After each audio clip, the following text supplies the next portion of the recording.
اور ایک بڑی بڑی دلچسپ بات جو میں یہ سمجھتا ہوں کہ چونکہ مرزا غلام احمد قادیانی کا ذکر آیا تو یہ تذکرہ ہو جانا چاہیے کہ وہ جو مناظرے ان کے آپس میں چلتے تھے، حقیقت الوحی کے اندر اس کا ذکر بھی ہے خط و کتابت میں، تو کہتے ہیں کہ ایک دفعہ مرزا کے بارے میں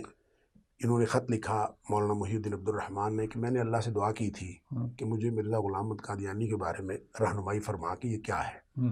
تو مجھے اللہ نے رہنمائی فرمائی ہے ان فرعون و حامان و جنودہما کانوا خاطئین، تو مجھے اللہ نے یہ رہنمائی کی ہے گویا تم فرعون حامان کے ساتھ ہو اور تم اسی طرح کے ہو۔ اس کے جواب میں اس نے خط لکھا، اس نے کہا میں نے بھی اللہ سے دعا کی تھی کہ مولوی محی الدین لکھو کے والے کے بارے میں میری رہنمائی فرما، تو اللہ نے میری رہنمائی یہ کی ہے کہ ان شانئک ھو الابتر، کہ تیرا جو دشمن ہے وہ اس کی نسل نہیں چلے گی آگے۔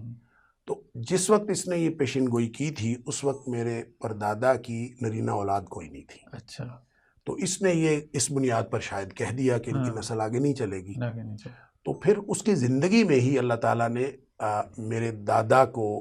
میرے دادا کی ولادت ہوئی اور میرے دادا اس دنیا میں آئے، تو اس پر اس کے پیروکاروں نے جا کے بتایا اس کو کہ اس کے محی الدین کے ہاں تو بیٹا پیدا ہو گیا ہے،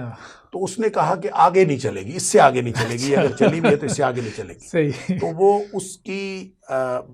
تکذیب میں اللہ تعالیٰ نے ہمارے خاندان کو اس طرح سے دلیل بنایا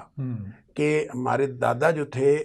وہ اکثر اپنے خطبات میں، اپنی تقریروں میں کہا کرتے تھے کہ میں مرزا کے جھوٹا ہونے کی دلیل ہوں، اور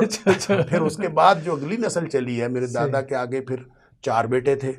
اور بیٹیاں الگ، اور پھر ان سے جو آگے نسل چلی ہے، صحیح بات تو یہ ہے کہ اب ہم بھی گن نہیں سکتے کہ اللہ تعالیٰ نے کتنی اولاد سے نوازا ہے، اور ہمارے آگے پھر اور جو اپنے ہمارے بھانجے بتیجے اور کتنی آگے۔ تو یہ گویا ایک بڑا دلچسپ واقعہ ہے، اور یہ امر واقعہ، یہ مرزا کے جھوٹا ہونے کی ایک واقعاتی دلیل ہے۔